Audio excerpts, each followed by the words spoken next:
শ্বশুরের বিচারপতি হওয়া নিয়ে অবশেষে মুখ খুললেন সার্জিস আলম। বলেন, আমার সঙ্গে পারিবারিক সম্পর্কের পূর্ব থেকেই তিনি ডেপুটি অ্যাটর্নি জেনারেল। সুপ্রিম কোর্টের হাইকোর্ট বিভাগের অতিরিক্ত বিচারপতি হিসেবে 25 জনকে নিয়োগ দিয়েছে সরকার। নিয়োগপ্রাপ্তদের মধ্যে বর্তমানে ডেপুটি অ্যাটর্নি জেনারেল হিসেবে দায়িত্ব পালনরত লুৎফুর রহমানও রয়েছেন। জানা যায় তিনি এনসিপি নেতা সার্জিস আলমের শ্বশুর। এ নিয়ে সামাজিক যোগাযোগ মাধ্যমে শুরু হয়েছে সমালোচনা। অনেকেই রাজনৈতিক দলের শীর্ষ নেতার শ্বশুরের বিচারপতি হিসেবে নিয়োগ পাওয়ার ঘটনায় প্রশ্ন তুলেছেন। এ প্রসঙ্গে জুলকারনাইন সায়ের ফেসবুকে একটি পোস্ট দেন, যেখানে তিনি সার্জিস আলমের শ্বশুরের বিচারপতি হওয়ার বিষয়টি উল্লেখ করে লেখেন, লুৎফুর রহমান নতুন রাজনৈতিক দল এনসিপির এক শীর্ষ নেতার শ্বশুর।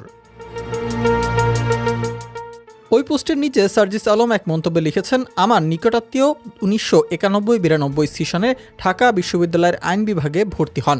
ভর্তি পরীক্ষায় তিনি প্রথম স্থান অধিকার করেন। এসএসসি ও এইচএসসি প্রাপ্ত নম্বরের ভিত্তিতে বিশ্ববিদ্যালয়ের ভর্তি পরীক্ষায় খ ইউনিটের 19তম স্থান অর্জন করেন। তিনি আইন বিভাগে ভর্তি হন।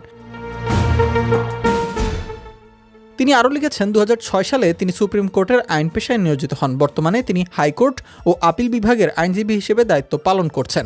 আমার সঙ্গে পারিবারিক সম্পর্কের পূর্ব থেকেই তিনি ডেপুটি অ্যাটর্নি জেনারেল হিসেবে দায়িত্ব পালন করছিলেন। তার শতাধিক জুনিয়র সুপ্রিম কোর্ট ও নিম্ন আদালতে আইন পেশায় প্রতিষ্ঠিত।